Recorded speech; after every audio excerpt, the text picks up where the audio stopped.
Кут медиа каналына катталыңыз жана Билерман Ордо интеллектуалдык оюндарын көрүп туруңуз.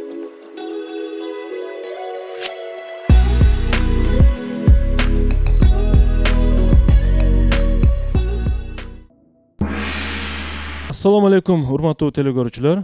Кутмандуу кечиңиздер менен. Бүгүн 2023 жылдын 8 январы Билерман Ордо интеллектуалдык клубунда бүгүн эң кызыктуу оюндардын бири болмокчу. Барыңыздарга жакшы маанай каалап, биз бүгүнкү оюнду ачык деп жарыялайбыз.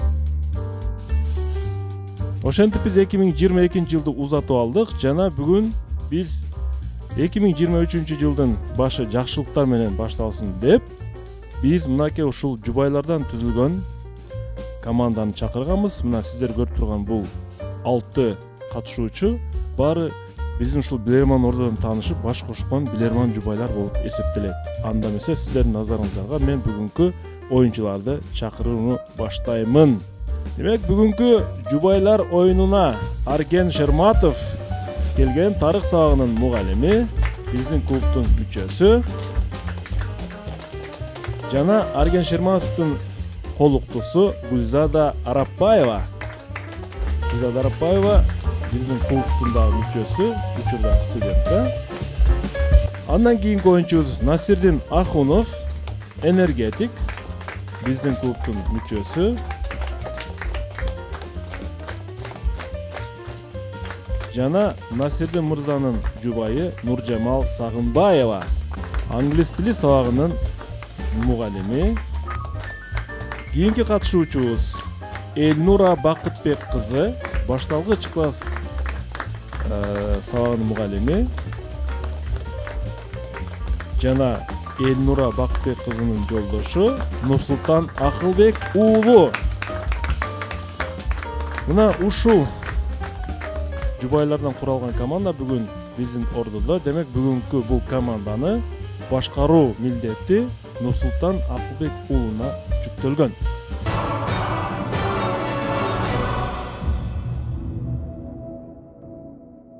Алгач биз ушул команданын капитаны болуп бекитилген Нурсултан мырзага сөз берсек, Нурсултан мырза, команданын маанайы кандай? Бүгүн өзгөчө оюн болмокчу. Команда даярбы? Assalamu alaikum, урматтуу алып баруучу, урматтуу Ордо, урматтуу телекөрүүчүлөр. Буюрса команда толугу менен даяр. Кирип келген 2023 коен жылы мыкты ийгиликтердин жылы болсун. Ордобузда биз сыяктуу ушундай бир жубайлар, Ордодо табышкан мыкты үй-бүлөлөр көбөйсүн. 2023 жылы Билерман жубайлар ушундай бир команда болбой, 2 команда болуп калалы. Айтканыңыз келсин. Демек, ушул 2023 жылы жок дегенде ушул Ордодон бери дегенде бир 3 жубай чыгыш керек болуп атат. Бул эми Семетей, Сагындар үйлөнүп алган. Анда эмесе оюнду баштадык. Урматтуу телекөрүүчүлөр, биздин даректерди жазып алыңыздар жана сизге суроо жөнөтүүнү азыркыдан баштап берсеңиздер болот. Демек, экранга көңүл буруңуздар. Биздин даректерибиз ушул жерде турат. Instagram, Билерман Ордо, Билерман Ордо Facebook, Билерман Чекитип күчүкчө mail чекетирүү жана YouTube'дан Билерман Ордо оюндарыбызды көрсөңүздөр болот. Сиздерден мыкты суроолор күтүп кала бермекчибиз. Ал эми биздин өнөктөштөрүбүз адаттагыдай эле Барболго чоң рахмат. Адал таттуу дайыма жагына продукциялардан бизди кубандырып келет. Актив дизайн, полиграфия жана жарнак борбору чоң рахмат. Жана ошондой эле Секом, билим алуу жана өнүгүү борбору барыңыздарга ийгиликтерди каалайт. Команда эсеп азырынча 0-0. Биз биринчи раундга старт беребиз. Биринчи раунд. Биринчи раунд.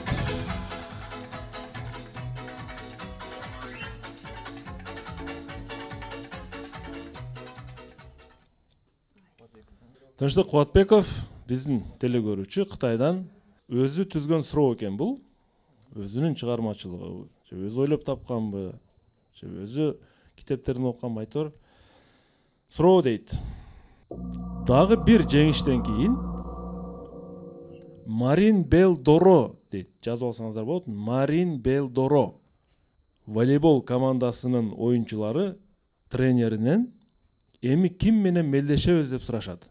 анда тренери чокуга 5,5 саатта чыга алсаңар, анда сурооңорго өзүңөр эле жооп табасыңар деп жооп берет оюнчуларына. Муну менен тренер эмнени айткысы келип жатат? Урматтуу билермандар, мен азыр сиздерге ошол жазууну экранга да коюп коеюн, Убакыт кетти. Эмне жөнүндө бул жерде суроо?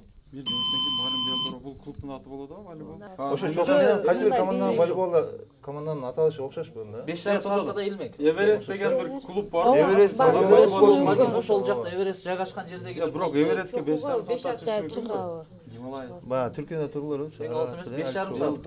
Белдор. Бир токтоп. Же рекорд Марлин Белдор. Марин Белдор. Ушуга карап туруп эле майн беребиз. Марин башкача бийиктикке чыгып аткан. Бул тренердин аты. Дагы бир жеңиштен кийин дейт да, бир Марин Белдор дагы бир жеңиштен кийин деп атат. Мамлекеттер Рекорд арасында жаңылаш керек балким.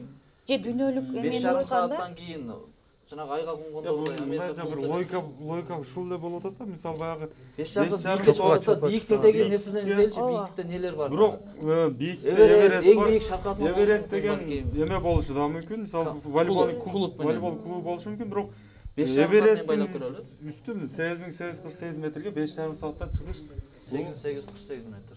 5 саатта чыга албаса керек болчу. жок, бул мүмкүн эмес. Рекорд койгондор Виктория деген шаркыратма, Виктория шаркыратмасына чейин эң бийик ошонун бийиктигине чыкканга чейин ушунча кетер балким. Жесо ошол вариант болот. Дагы кандай вариант? Виктория Эверест дагы башка Эверест жок. вариант. 5,5 саат. 5,5 Шакырат машина Виктория. Өзүм ойлоп тапкан суроо дептир. Нурсултан мырза, бул Билерман Орду. ким жооп берет? Дагы бир жеңиштен кийин. Нурсултан мырза. Билерман Орду бул жагынан аралаш. Урматтуу алып баруучу, биздин команданын атынан Насирдин Ахунов жооп берет. Насирдин Ахунов.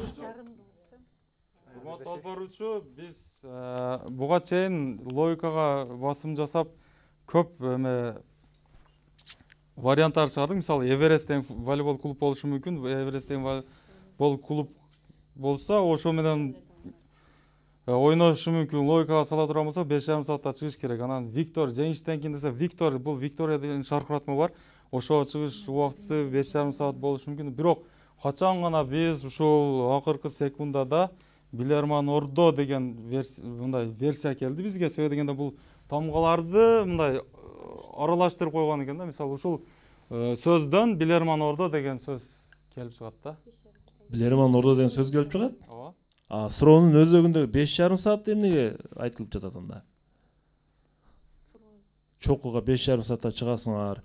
Биз киммен ойнойбуз деп сураса, команда тренер айтып жаттыр, 5,5 саатта чыга алсаңар, анда суроого өзүңөр эле жооп табасыңар дейт. 5,5 саатта чыгабыз деген бул баягы 5-5 болгондон кийин эме болуп атат да, 5,5 болгондон кийин баягы чечүүчү раундка келип калат да, ошон үчүн.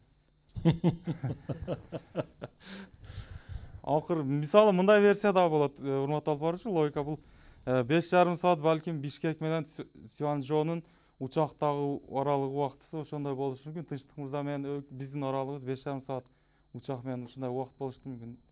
Негизинен бул кийинки отандашыбыз ушул Билерман Ордо. Жооп кабыл алынат. Команда бул Билерман Ордо деген сөздүн анаграммасы. Бул анаграмма деген термин бар да, Насирдин мырза. Бул жерде педагогдор бар да, Нурсултан бар, Арген. Анаграмма деген термин бар да. Анаграмма деген термин мына ушундай сөз айкашынан турат. Мисалы үчүн сагын деген сөздү башкача бир сөздөр менен, тамгалар менен коет, бирок мындай маанилеп келгенде ал сагын болуп чыга берет. Же Насирдин, же Нурсултан болуп. Бул жерде Тынчтыкбек Кубатбек бүгүн сиздерди өзүнүн иероглифтери менен сынамакчы болуптур. Эмен туура жоопту айтайын. Марин Белдоро деген сөз Билерман Ордо деген сөз айкашында анаграмма болуп эсептелет. Башкача айтканда Билерман Ордо сөз айкашында тамгалардан Марин Белдоро сөзүн түзүүгө болот. Ал эми тренердин айткысы келген чоку бул Кыргызстандагы жеңиштен кийинки эң бийик чоку Ленин чокусу. Суроодо жеңиштен кийин деген сөз айкашын кезиктирүүгө болот. Эмнеге үчүн 5,5 саат? Анткени бул 330 мүнөт. Ал эми Билерман Ордонун дареги Ленин көчөсү 330 болгон үчүн мен аны 5,5 саатка көбөйттүм дейт. Жоңуз негизинен туура 1-0 эсеп. 1-0. Билерман Ордону таппай калсаңыздар уят болмок. Негизи кайсы бир деңгээлде эң акыркы секундаларда, мини секундаларда менимче сиздердин акылыңыздар иштеп кетти окшойт. Oyun ulantылат, экинчи раунд. Мен эң акыркы секундаларда эгер жаңылбаган болсом, балким Нуржамалдан бекен же Элнурадан айтор, бул Билерман Орду деген сөз эмеспи деген да бир. Же Насирдинден чыктыбы айтор, Чопон Төлөбаева Кадамжай районунан сиздерге каршы суроо берет. Анда эмесе сиздерге телекөрүүчү сыр сандык аркылуу суроосын жөнөткөн.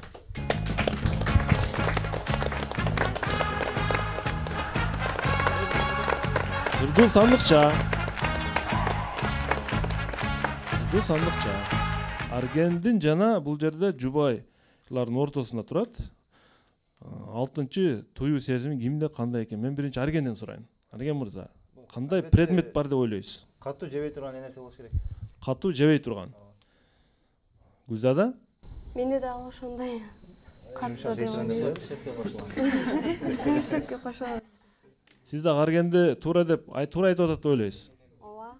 Туура эмес болсо да туура дейсиз. Ооба. Крокодил учат делиз. Азыр биз 1 минуттан кийин мунун ичинде эмне бар экенин чындыгында эле көрөбүз. Суроого көңүл буралы. Кылыч, оймо чийме, күмбөз 1894-1971 жылдары жана ушул инсан. Бул бешөөнү бириктирсек, сыр сандыктын ичиндеги нерсени тапкан болобуз. Эмне бар? Ооба, акча, мына кылыч, оймо 500 сом кылыч бар. Күмбөз 500 сом бар мынын ичинде. 500 сом бар. акча. Не деген Сайбак Куралаевдин эме өмүр жылы болчу. Акчанын аркасында. Эме бул жерде мына кылыч күмбөз бар. оймо чийме бар. күмбөз бар. Күмбөз бар. Сайбак Куралаев бар. Акча болду. Туулган жылы Купюранын арт жагында Аркасында сүрөтү бар. Күмбөздө согушаткан жер бар. Бунун ичинде 500 сом бар. 94-71 точно сайкка каралат. Ооба, точно. Анда ушул экен да бул. Ошол инсан 500. Ооба, десе алабыз. Үнөмдү албайбыз. Жок, башка ошондо ичинде Акча 500 сайкка каралып кетишери сайкка каралып сүрөт эмес, а? Жок, Сайкбай жана ушул инсан. Бешөө бириккенден кийин. Бешөө бириккен деп атпайбы?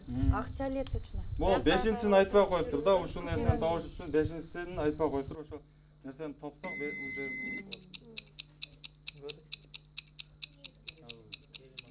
Жок, өзү айтабыз.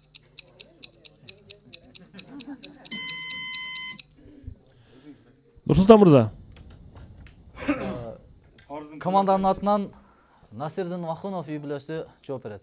Үй бүлөсүнөн Нахуновдун үй бүлөсү жооп береби? Айжамал айым. Айжамал. Нуржамал. Нуржамал Сагынбаева. Карызымы төлөйүн урматтуу алкарчы. Урматтуу алпарчы, бул экинчи суроонун жообу биздин команданын ою боюнча бул 500 сомдук акча деп ойлоп атабыз. Ошо кылыч, оймо чийме, күмбөз жана эң негизгиси бул ошол Саякбай Каралаевдин туулган жылы, өлгөн жылы турат. 1894-1975. Бул 500 сомдук акча. 75. Жооп кабыл алынат. Демек сыр сандыктын ичинде Нуржамалдын ою боюнча 500 сом акча купюрасы бар. Азыр көрөбүз анда. Азыр көрөбүз.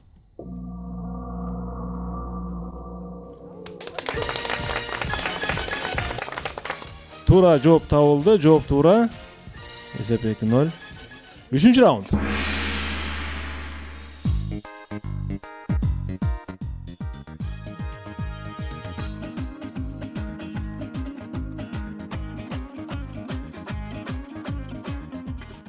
Байман Топчубаев Ош шаарынан сиздерге каршы суроо берет. Биз балким эгерде мыкты телекөрүүчүлөр чогулуп калса, мыкты телекөрүүчүлөр дагы бир команда кылып ойнотуу ниетибиз бар. Эми көрөбүз кандай.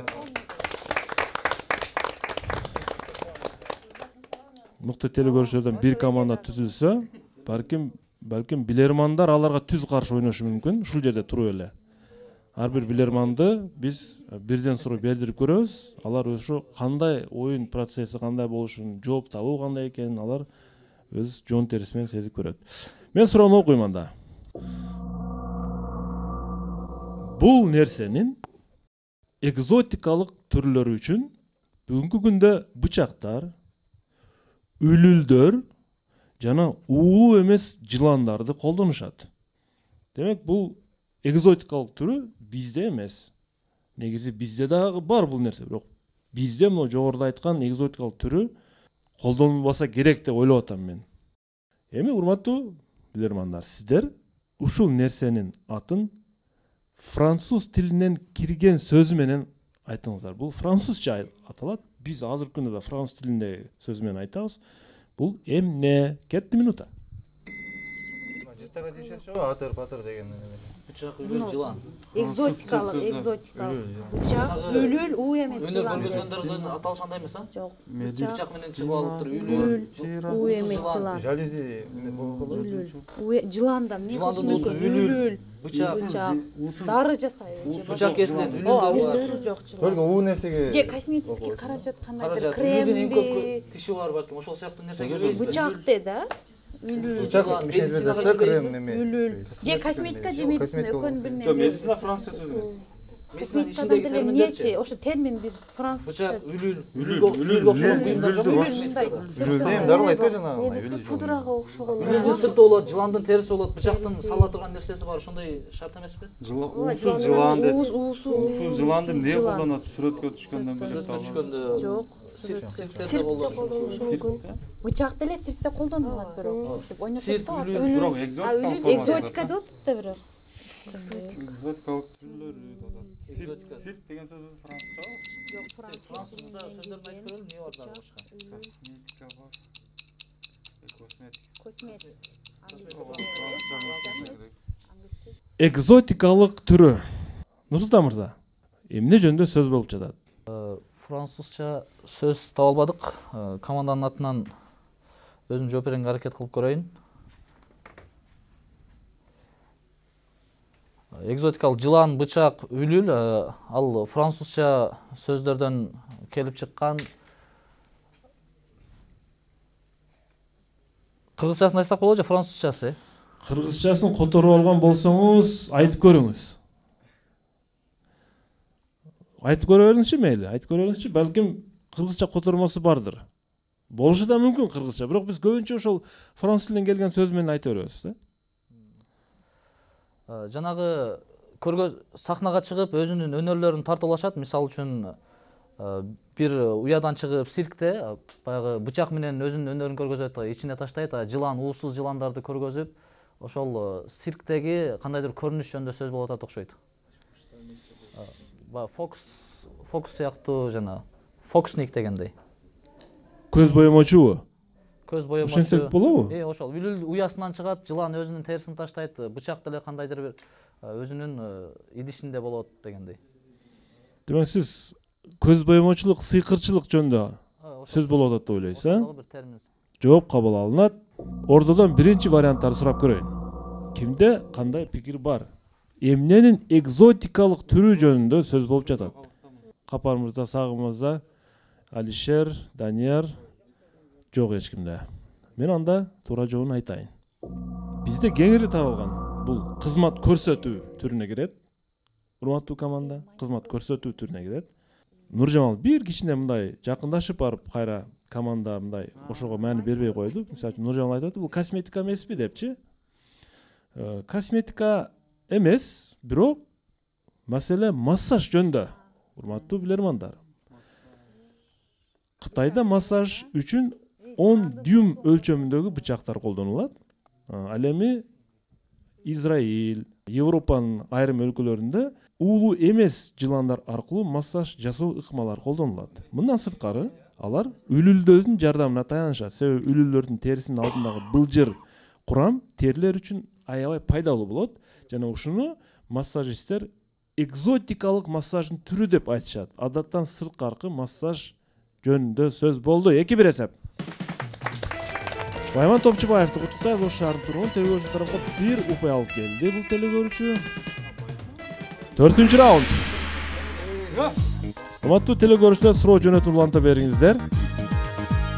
Биз 2023-жылдын 8 январындагы оюнду сиздерге тартуулап атабыз. Кудайым буйрса, мына ушундан кийин биз кышкы сериялардын кадимки катардагы оюндарын баштайбыз. Жана Динара Сапарованын командасын бул жерден биз күтөбүз. Жахангир Кайнаров Өзбекстандан сиздерге каршы суроо берет. Урматтуу билермандар.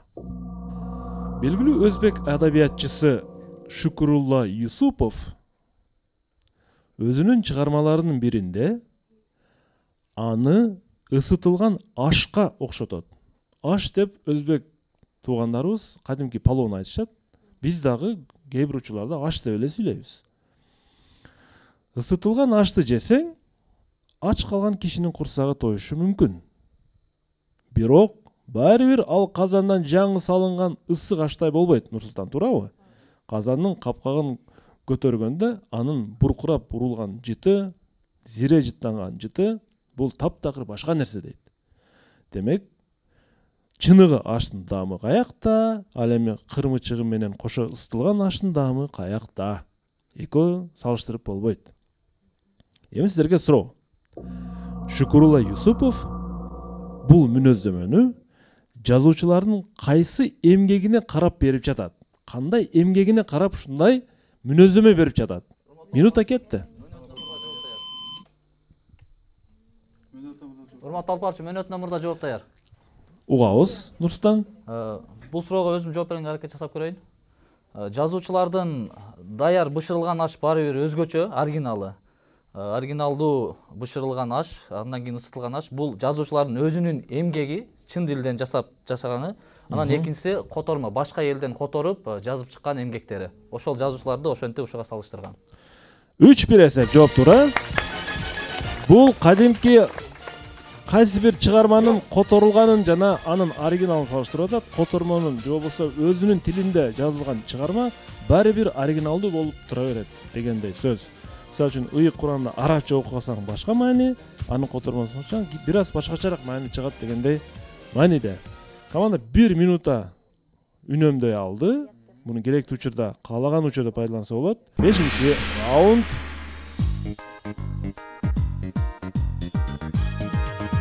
Бүгүн актив дизайндын суроосу Өмүрбек Базарбаев, Мадина Нурманбетова, Милан Абдразаков жана Блиц раундга келдик. Блиц раунд команда толугу менен эле ойнойт.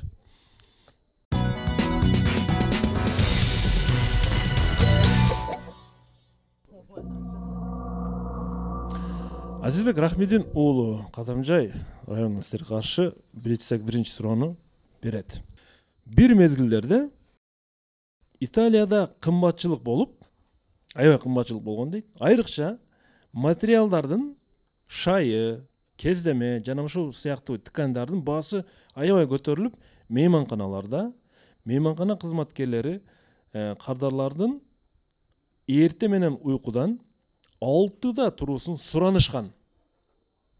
Мейманкана барсаңыз, сизден сураныш таңкы саат 6-да турушуңуз керек деп суранышкан. Негизи кардар каалагандай жатып берсе болот. Антпесе, эрте мененки тамакка бир нерсе жетишпей калуусунан корккон булар. Ошону айткан, ушул нерсе жетпей калат, 6-да турушуңуз керек. Сиздерге суроо. Эгер кардарлар эрте мененки 6-да турбаса, эрте мененки тамакка эмне жетишпей калган? Кетти 20 секунда.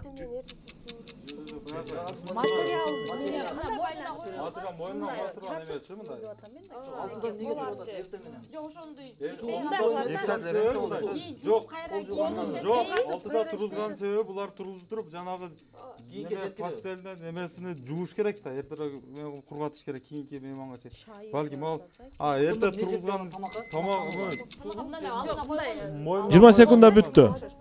Команда токтотобуз талкууну. Нурсултан мырза. Эртеңки 6-да тамак эмне жетишпей калат? 6-да турбаса ким жооп берет? Команданын атынан Элнура Бакытбек кызы. Элнура? Урматтуу алпарчу, эгер таңкы саат 6-да турушпаса, алар жанагындай тамактанаар алдында мойнуларына тагат го, атайын майлык сыяктуу, боркок сыяктуу. Ошол жетишпей калышы мүмкүн. Мойнуна тагуучу атайын жаш балдар айтып коду боркок деп. Ошол жетишпей калышы мүмкүн. Тамак кетпей, чачырап кетпеш үчүн, жооп кабыл алынат. Бул эми өтө чоң өлчөмдөгү материал эмес. Насир мырза, туурабы? Алакандан бир аз чоңураак материал болушу мүмкүн. Ушул үчүн кардарды эрте менен уйкудан тургузуш канчалык деңгээлде зарыл? Мен анда туура жообун айтып көрөйүн. Балким Элнура туура жооп берди, балким туура эмес. Туура жооп. Ошол кезде материалдар, кездемелер аябай кымбат болгондо байланыштуу. Эртеменки дасторкондорго материал жетишпей калышы мүмкүн. Анткени алар жууп, кургатып, үтүктөп даярдап коюш керек болгон. Кадимки столдун үстүнө дасторкон сыяктуу материалдарды салыш керек болгон. Ошол кардарлардын төшөнчүсүнөн пайдаланган. Айла жоктон.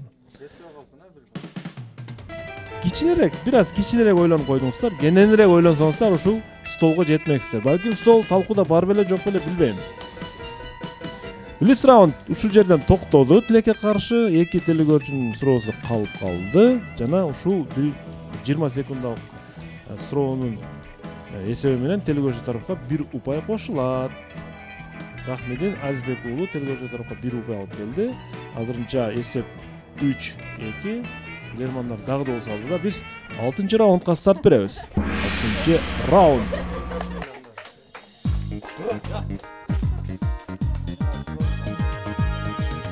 Элнура, Нурсултан эртең тамактанып атканда моюнуна ошондой боркок тагабы?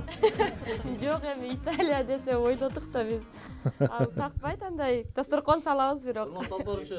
Элнура жокто тагам.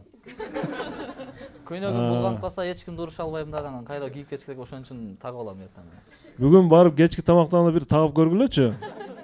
Бул эми мындай италиялыктар, европалыктар колдонушу, бирок бизде деле колдонсо болот. Негизи биз жаш балдарга көбүрөөк колдонобуз муну. Раяна Токторалиева Жалал Абадтан сиздерге каршы суроо берет. Урматтуу билермандар. Испаниялык жазуучу жана драматург Рамон Гомес де ла Сернадан ушундай цитата бар. Лифт бул 1,5 минуталык эмне? Кетти минута.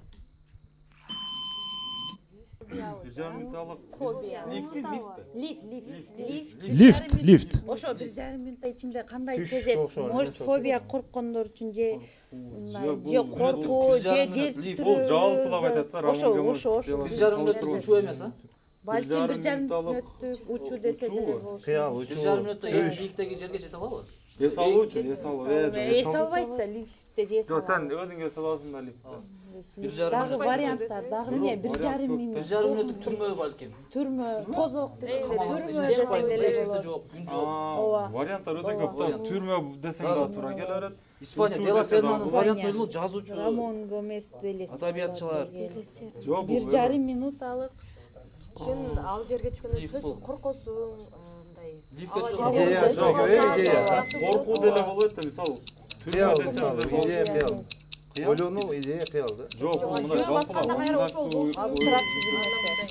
Бул түрмө деген. Нурсултан мырза, ким жооп берет? Урматтуу алып баруучу, өзүм жооп беренге аракет жасап көрөйүн. Бул Дела Сернанын айтуусу боюнча лифт бул 1,5 мүнөттүк жалгыз калуу, түрмө сыяктуу нерсе деп айткан го дейм. Лифт жабылат, 1,5 мүнөт бою сени эч ким эч нерсе кыла албайсың ичинде. Ичинен токтогонго чейин эч качан ал ачылбайт. Ошол 1,5 мүнөттүк жалгыздык же болбосо ошол түрмө дегендей. Жооп кабыл алынат. 1,5 минуталык. Демек 1,5 минутада эгер тез жүрүүчү лифт болсо бир 10-15 кабатка чейин чыгып кетсе болот. Туура жооп. Испаниялык бул драматург боюнча лифт 1,5 минуталык түрмө. Жооп туура. Анткени 1,5 минут ичинде адам кичинекей бөлмөнүн ичинде эч жака кыймылдай албай гана туруп берет. Лифт бузулса ал жерден чыга албай да калышы мүмкүн. Ошон үчүн ошол жерде түрмөнү элестеткен экен бул жазуучу, драматург. Команда 1 упай өзүнө алды жана эсеп, жалпы эсеп 4-2. Команданын азырынча абалы жакшы. Биз оюнду улантабыз. 7-чи раунд. 7-чи раунд. Урматтуу телекөрүүчү, урматтуу билермандар, жакшы бир жаңылыкты айта кетишибиз керек. Мына биздин клубда азыр биздин клубтун жаш мүчөлөрүнүн бири 2022-жылдагы тандоо боюнча Ош шаар мэриясынын жаштар комитетинин тандоосу боюнча Данияр Исаев жылдын мыкты жаш билерман оюнчусу деген номинацияны алды. Биз куттуктайбыз Данияр мырза. Мындан кийин билерман ордо клубунун өнүгүшүнө аябай чоң салым кошот деп ишенебиз. Жана эң клубтун активдүү мүчөлөрүнөн болуп, Кудай буйрса ушул жерден Сагын Маманов, Семетей Амиралиев, Насирдиндер орто муунду көчтөп баратат. Эң улуу мына Калич Айым, мына эң улуубуз. Ушул сыяктуу куракка чейин биздин Билерман Орду клубунда ойноңуз.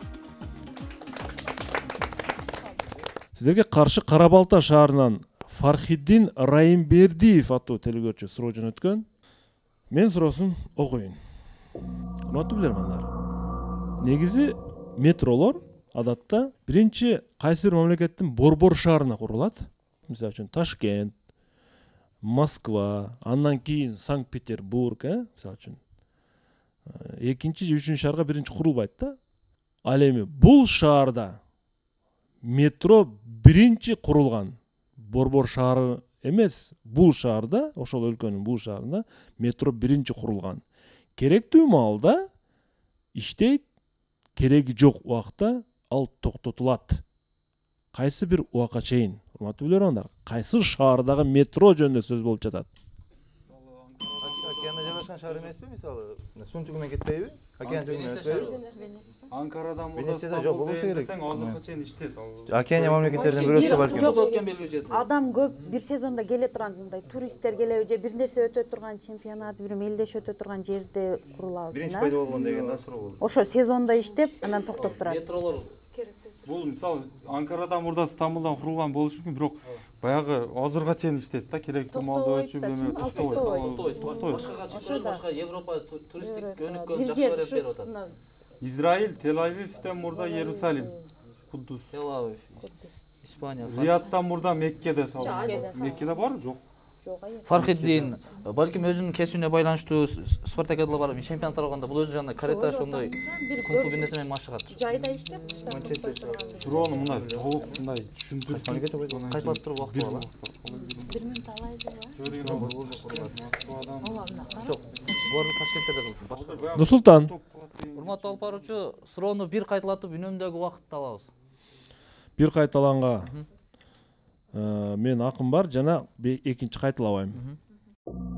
Адатта метро биринчи ошол өлкөнүн борбор шаарына курулат, андан кийин башка шаарларына курулушу мүмкүн. Ал эми бул шаарда метро биринчи ушул жерге курулуп, керектүү убакта иштейт, керектүү убакта токтотулат. Керек жок убакта, кайсы бир убакытка чейин. Кайсы шаарда метро жөнүндө сөз болуп жатат. Үнөмдөгү минута колдоносуңарбы? Жооп бергиле анда.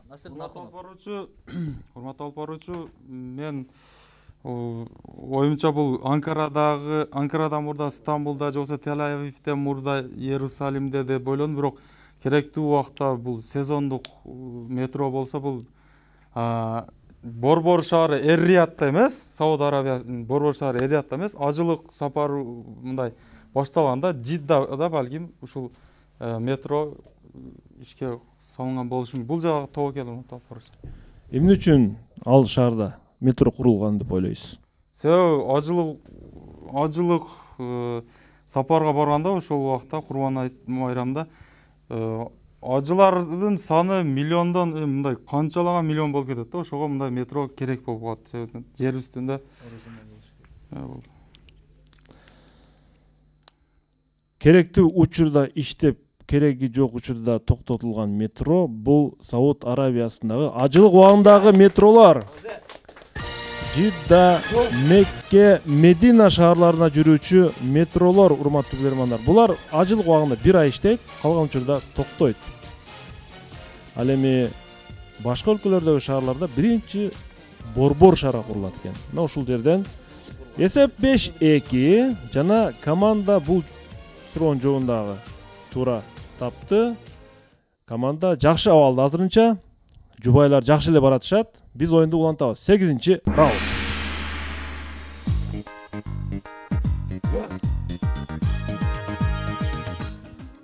Сегизинчи раунд.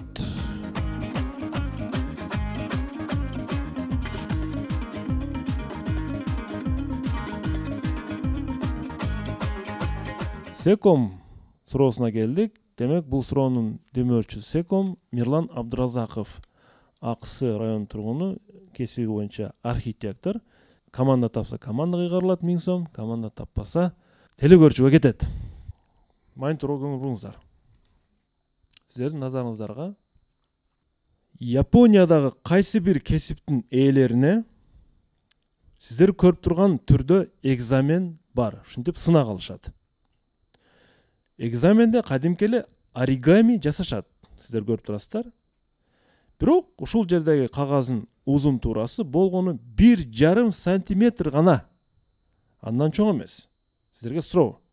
Мындай экзаменди кайсы кесиптин ээлери тапшырышат? Кеттим.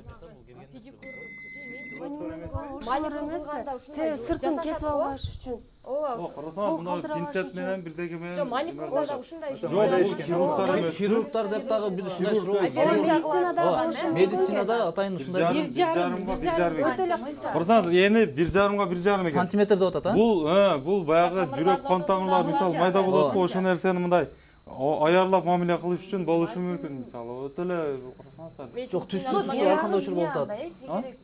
Эгер маникюр дей турган болсо, Колдонуп жаткан шайманындачы, шайманда бир нерсе жокпу? Маникюрда шайманда. Ушундай сыяктуу эле шаймандар бар. Нерсени алат эле. Кичинекей нарказ коюп атат. хирургтарды ушинтип болушу мүмкүн, хирургтар. Ооба, медицина болушу. Хирургтан башка, Японияда сапер, ада башка керек эмес. Японияга кетип көрөлү. Баягы техниктерчи бир нерсе жасай турган. Мындай эле кичинекей эле нерсе болуп атат. Ошону мындай оңойлап жасаш керек болот. Бүктөп жасап атат да, демек. Өтө Жок, оңой эмес. медицина деле жакшы го дейм. Там тескерисинче баягы. Дусултан мырза, ким жооп берет? Же үнөм аласыздарбы? Же жооп бересиздерби? Үнөмдөгү убакыттан алып көрөлү. Урат Алпарович кичине эки маселе боюнча талашып болуп атат ошону. Үнөмдөгү минута кетти. Хирургия менен маникюр болсо, мисалы маникюр болсо, Маникюрда не кылат аны? Неге керек? Неге кичинекей Тырнакты болчу? жасашат да. Жасашат, Тырнактын кантип жасашат? түрүн коюшат го. Мисалы үчүн чекедеги Жок, неге бүктөп атат анда? Бүктөп атат да буну, бүктөп атат. Анда чекелерин Бүктөгөндө демек. андай эмеспи. Медицинадан башка тигүүчүлөргө тигүүчүлөргө бул эң олуттуу неме болсо хирургия эле окшойт деп атам. Менче ошо кан тамырлар менен Бунун астындагы жазууда бир нерсе жок, а? Ал эмес сүрөттөрдө жасап жөн эле. Нар жагында чоңурактагы жасаптыр. Ону кызыл эмне анда? Же ошону жасайт экен, а, ошону көрүп туруп. Жок, ошол сыяктуу ал микро жасайт да, бул микро хирургия болушу мүмкүн балким. Жок, жанагындай Микро хирург. телефон оңдой тургандар эмес, а? Болушу мүмкүн телефон. Эмнеге болбосун? Японияда. Телефон оңдой тургандар Ал эмне болушу мүмкүн? зым майда зымдар. Экзамен Япония кайсы бир кесип ээлеринен деп атат. Япониядагы экзамен ушундай Хирургтар окшойт деп. Ошол кесип болушу мүмкүн. Бул сынак Сынак тапшырып атат, демек экзамен тапшырып атат да. Маникюрлар олуттуу нерсе болушу өтө кооптуу болгон үчүн анан экзамен тапшырып атат. медицина бирок. Нурсултан Акылбек уулу. Ким жооп берет? Урматтуу Алпаровичу, команданын атынан Арген Шерматов жооп. Арген Шерматов. Бизде Насим Акуновдон хирург деген вариант чыкты, биз ошого токтолобуз. Демек булар келечектеги хирургтар. Хирургтар бу. Жооп кабыл алынат. 1,5 сантиметрлик кагаз. Ордодон пикир сурап коеюн. Ордодо кимде кандай пикир бар? Булар кайсыл кесиптин ээлери болушу мүмкүн? Япония деген эске алганда биз нано технология же робото технология болушу мүмкүн. Албетте сафер хирургия бул жакыныраак, бирок биз ошого токтолобуз. Нано технология. Инженерлер, Ооба, технологдор. түшүнүктүү. Дагы кимде кандай пикир бар? Балким Японияда кесип эмеспи билбейбиз. Биз ювелирлер же болбосо зергерлерби деп да ойлоп кетип атабыз. Экзамен кесип ээлери экзамен тапшырып атат дейт Семетей мырза. Ошол кесип эмес болуп калышы мүмкүн окшойт, ушу мен айтканым. Түшүнүктүү. Бул жерде дагы бир башка ракурстан алынган сүрөтү бар экен. Ушул эле экзамен тапшырып аткан учурдун. Эми мен туура жоопту айтайын.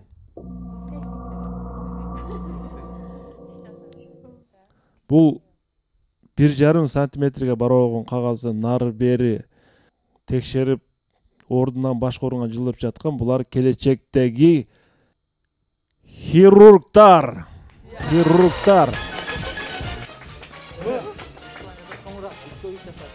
Анткени хирургтар өтө кылдат болуш керек жана кайсы бир операция убагында бир каталыкка жол койсо 1 сантиметрлик бир элементти туура эмес организм бир жерин туура эмес көчүрүп койсо, ал чоң каталыкка жол бериши мүмкүн.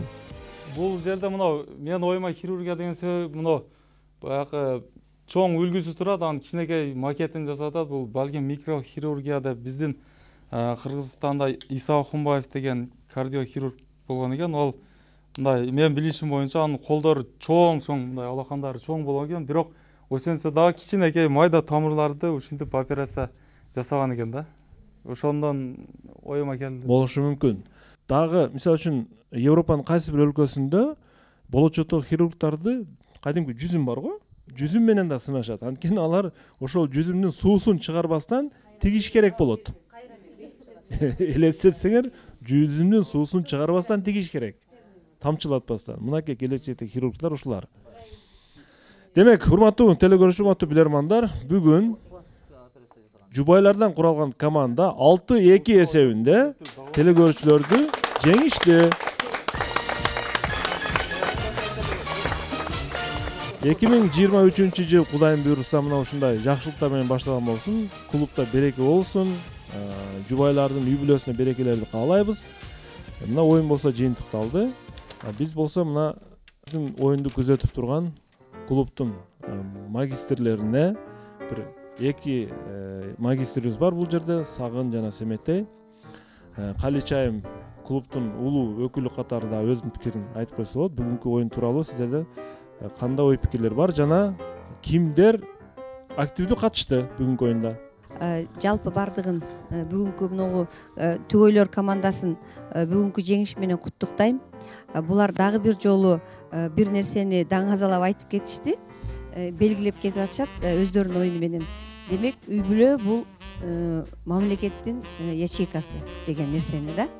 Демек, бул жигиттер дагы ошо өздөрүнүн түгөйү менен бирге аябагандай мыктылыгын көрсөтүштү.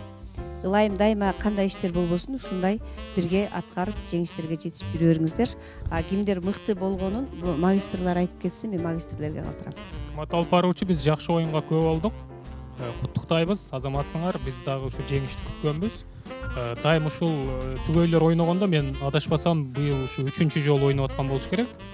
Жалпы баары эле утуп келип атышат да. Ак жолтой түгөйлөр булар. Бүгүн мына оюнда Насырахун менен анын жубайы Нуржамал аябай жакшы оюн көрсөтүштү.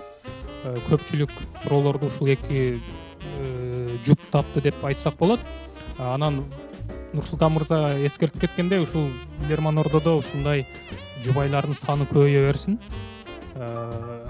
Бактылуу болушсун. Анан дагы бир каалоом, ушул жубайлар балким 50 жылдан кийин дагы келип бир ойно берсе, ошол бир жакшы болсо керек эле деп ойлойм да. Ошондой ниет, жакшы ниет кылып тура берели. Жакшы ниетиңиз бар экен. Ооба, жакшы ниеттен кийин суроолорду биз байкадык. Мыкты суроо деп биз Тынчтык мырзанын суроосун таптык. Билермандордон анаграммасы, Ооба, ошол. Аябай логикалык суроо. Тынчтык Кубатбеков бүгүн дагы мыкты суроонун ээси болуп атат. Биз куттуктайбыз. Тынчтык Кубатбеков чындыгында акыркы күндөр аябай изденип суроо жөнөтө турган болуп калды. Кечеги болсо видео суроо жөнөттү. Сагын мырза. Урматтуу алып баруучу, аябай жакшы оюнга күбө болдук. Буйруса команда эмне үчүн күчтүү болот дегенде, бири-бирин түшүнгөндө, дайын даярданганда футболда да көрүп жүрөбүз да. Бирок бүгүнкү оюндун жыйынтыгы бул жубайлар бири-бирин сыйлап, түшүнүп, ынтымакта, үйдө дагы даярданган үчүн бул адаптация болуп жакшы жыйынтык көрсөткөн аракет кылды. Ушул жогоруда айтканда кааларыбыз ынтымак болсун. Бул мына келин балдар ак жолун түшүрбөй ар дайым, ниеттер ак болуп, үй бүлөдө ынтымак болуп, коомубуздун, Кыргызстандын өнүгүшүнө салым кошкон мыкты перзенттерди тарбияласын. Анан айта турган нерсе, алгачкы оюндарда мына көпчүлүгү байкаса керек, негизги мыкты оюнчу деп жеке мен ушул Нуржамал карындашыбызды балагым келет. Себеби оор учурда чындыгында эч кимде вариант жок учурда мына Тынчтык Кубатбек эң оор суроолор жөнөтөт. Биринчи эң мындай өзгөчө вариант чыкты. Кийинки суроолордон дагы Нуржамалдан чыкты. Бирок кийинки оюндарда ушул албетте мына Насырдин инибиз дагы бойдок кезинде үйлөнгөн чейин да мыкты болчу. Бирок Кудайга шүгүр, жакшы келин бала чыгып, мындан кийин да мыкты болуп атат. Ал эми Нурсултандардын да үй бүлөсү жакшы. Нурсултан жеке өзү аракет кылып мындай 2 суроону упай алып келди. Эми үй бүлөсүн кошуп коер эле. Нурсултан өзү аракет кылды. Арген дагы бир мындай алып келди. Бирок дагы айта турган нерсе, бүгүнкү оюнда мүмкүн илгиз келип калганда кызыктуу болмок. Жубай менен буга чейинки оюндарда кызыктуу өзгөчө оюн көрсөткөн. Баардык билеримана ийгилик каалайбыз. Тынчтык Кубатбеков мыкты суроолор жөнөткөн. Ошон үчүн биз тандадык 2022 мыкты билериман кылып. Ал эми биздин командада, Ордодо айрыкча биздин командада бойдок жигиттер көп. Буюрса ушулар дагы үйлөнүп, жакшы келин балдарга туш келип, билериман Ордобуз өнүгөт деген ишеничтебиз. Кыргызстаныбызда тынчтык болсун. Рахмат. Анда биз Барболон шириктери студияга. Шип-ширин торт, токочтор, кексилер сиздер үчүн урматтуу билермандар. Барболго чоң рахмат. Нурсултан мырза, оюңузду уксак. Жана кайсы суроо сиздерге жакты? Магистрлар Тынчтыкбек Кубатбеков суроосун айтып өтүштү. Рахмат. Алгач сөз баштоодон мурда ошол командада мүчө болуп ойногон ар бир түгөйлөргө ыраазычылык билдирем. Мындан кийин дагы изденүүлөр сөзсүз эң мыкты мырзанын артында эң мыкты аял турат дейт. Албетте ошол келинчектерибизге ийгиликтерди биз ошол Ордого келгенде бизге ошондой бир көйнөктөрдү түзүп шартты түзүп берип жатат. Жана Сагынага айтты, ошол мыкты аракет кылды деди. Ошол ушундай бир ийгиликке жетүүмө менин ошол үйдө даярдык учурда өзүмдүн кызымды жаныма келтирбей мени карап мага жакшы бир шарт түзгөн. Алгач ошол келинчегиме ыраазычылык билдирем. Анан ушундан пайдаланып биз эмне үчүн мыкты түгөйлөр, мыкты команда болуп атабыз? Бизди тарбиялаган ата-энебиз мыкты. Ошондуктан алардын артынан биз дагы мыкты болуп, ушундай бир мыктылыкка жетели, алардан ашпасак дагы ошолордун деңгээлине жетели деп аракет кылып атабыз. Биз ата-энебиздин алдында азыр биз эми эле баштап жанагы айтып аткандай лифт 1,5 мүнөттүк камак гана болгон болсо, биз ошонун бир секундасын эми басып өттүк деп айтам. Ошондо биз жалпы команда менен келишип, албетте Тынчтык Кубатбековдун суроосу дагы мыкты. Бирок бул суроо биз мурдагы оюндарда ошол Россия башка аларда ушундай форматтагы суроолор келип жүрөт. Мыкты изденип түзгөн, бирок биздин командага Чолпон Төлөбаеванын кылыч ошол 500 сомдук акча, ошо изденген сыр сандык аркылуу берген суроосу мыкты болду. Ордого сыр сандык менен суроолор көбөйсө, мыкты жетишкендер болот, оюндар болот. Изденүүгө дагы Саякбек Каралаев жөнүндөгү суроо. 500 сомдук акча бирдиге. Чолпон Төлөбаева дагы биз кол чаап коелу анда. Кадамжы район тургуну чынында жакшы суроо жөнөткөн, өзү изденген. Ушул 500 сом акча бирдигиндеги көрүнүштөр деп. Насирдин мырза, сизден 30 секунддук ой пикир. Насирдин мырза. Урматтуу алып баруучу, бүгүнкү оюнду айта турган болсок, Нурсултан мырза өтө мыкты капитандык кылды деп ойлойм. Буга чейин мен берки жөн экөө оюндарда капитан эмес элем, кийин түгөйлөрдүн 2 оюнда капитан болдум. Бунусунда жөн экөө оюндарда капитан болуп, бунусунда жөн эркин ойногонду сагынып калган экенмин. Буюрса оюн жакшы болду деп ойлойм. Телекөрүүчүлөр өз баасын берет. Мени кубандырганы бул биринчи жана экинчи суроо мындай чыныгы фантазия менен өз ара мындай өзүнүн ички баягы интеллигенциясы менен изденип берилген суроолор болду. Тынчтык мырза менен жанагы экинчи суроодо келген 500 сомдук купюра жөнүндөгү суроолор чынында биздин клубубузга толду. Рахмат. Арген мырза, сизден дагы ой пикир. Биз оюнга чакырган үчүн ошо команда мүчөлөрүгө терең ыраазычылык билдиребиз. Нурсултан мырза айткан болсо, мисалы азыр айтты, мага келинчегим шарт түзүп бер деп, бирок бизде тескериси болду. Келинчегим айтып атты, бизге даярданалы депчи. Бирок тиге каршы мен күнүгө 10 сааттан сабак өткөн үчүн күнүнө келип туруп же нерв көтөрбөй калып, даярдык жакшы болуп калды.